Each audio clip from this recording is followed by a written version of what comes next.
All right, let's jump right in. Imagine having an idea that's so out there, so radical, that it takes more than 50 years for the world to even begin to catch up. And by then, you're long gone. Well, that's pretty much the story of Kadi Anker Muller, a Norwegian pioneer whose fight for choice laid the groundwork for a massive revolution in women's rights. And this quote, it gets right to the absolute heart of everything she was about. See, Muller believed that being a mother was one of the most important jobs in the world, but she was just horrified that women were thrown into it with zero knowledge, no support, and, this is the key part, absolutely no choice in the matter. For her, this wasn't just a small problem. It was a crisis. So, to really get why her ideas were so explosive, you have to picture the world she was living in. We're talking early 1900s Norway. And behind all the closed doors and respectful curtains, there was this quiet, hidden crisis happening to women.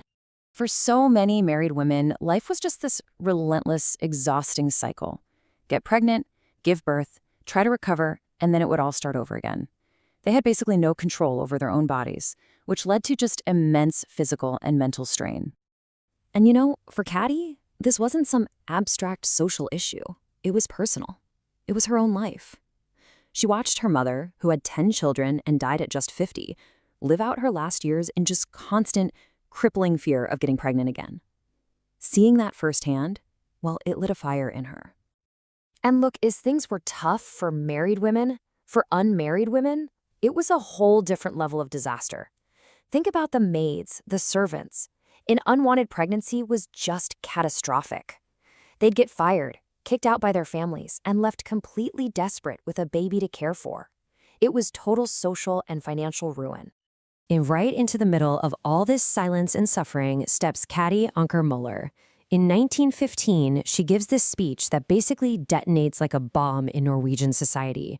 It was called The Liberation of Motherhood. And she wasn't asking for little tweaks here and there. She was demanding a complete overhaul of how the world saw women.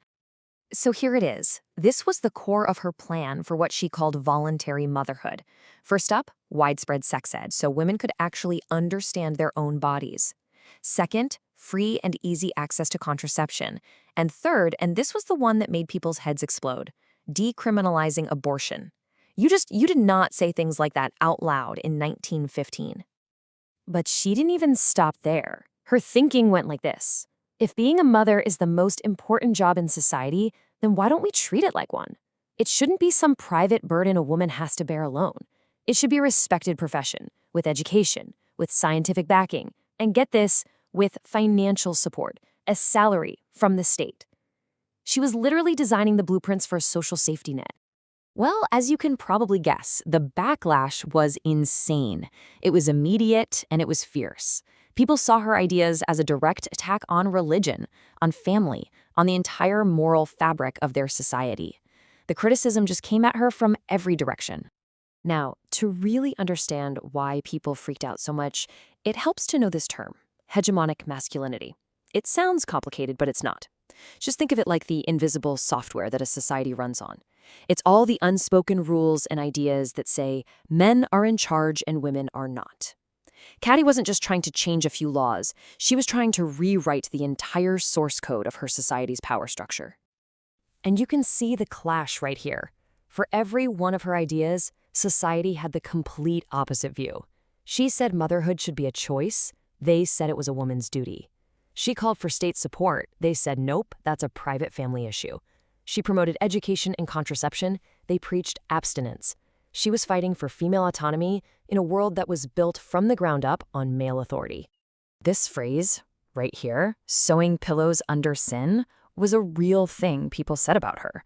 They accused her of making it too easy, too comfortable for women to be immoral. It just perfectly captures the moral panic she set off. What you're seeing here isn't just a simple disagreement. It's that entire invisible power structure, that hegemonic masculinity, defending itself against a major threat. The pushback was so intense that Muller actually had to put her most radical idea, decriminalizing abortion, on the back burner. It really looked like she'd been defeated. But here's the thing about ideas. Once they're out there, they're really, really hard to kill. This was just the beginning of a 50-year fight. And this is such a key moment in her story because she pivoted. She couldn't win the whole war in one go, so she started winning smaller, absolutely crucial battles instead.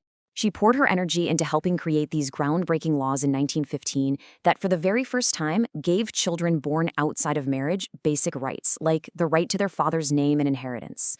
She was building the foundation, piece by piece. So it really looked that way, right? Back in 1915, her big dream of voluntary motherhood seemed like it was dead on arrival. But was it? No way. Not even close. Just look at how the dominoes fall over time. The 1915 laws were step one, giving the child legal rights. Then, in 1924, she goes after the root of the problem and opens the very first Mother's Hygiene Office, a place for contraception advice. This small, grassroots action started a slow-burn cultural shift.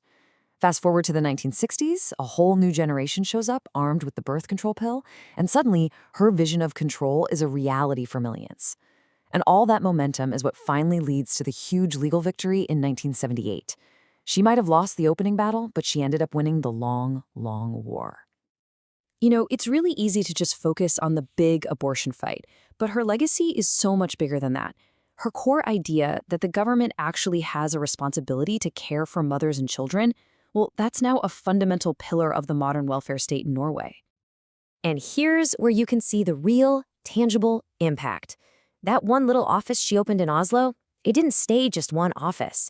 The idea was so powerful, so needed, that it spread like wildfire. Before World War II even started, there were 13 of these mothers' hygiene offices all across Norway, creating this national network of support that she had dreamed of. For the first time, women had a place they could go for real help, without shame or judgment. So when you step back and look at the whole picture, her impact is just immense. She was a true pioneer of the welfare state. She championed children's rights. She dragged these taboo subjects like sex and contraception out into the open for everyone to talk about. And the feminists in the 1970s, the ones who finally won that fight for abortion rights, they were standing directly on the shoulders of the giant who started the conversation 60 years earlier. At the end of the day, her whole mission boiled down to one powerful belief, that becoming a mother should be a conscious, voluntary, and supported choice, not something that just happens to you. And her struggle, which started more than a century ago, really leaves us with a big question, doesn't it? In a world where these rights are still being debated, still being challenged, where does that fight stand today?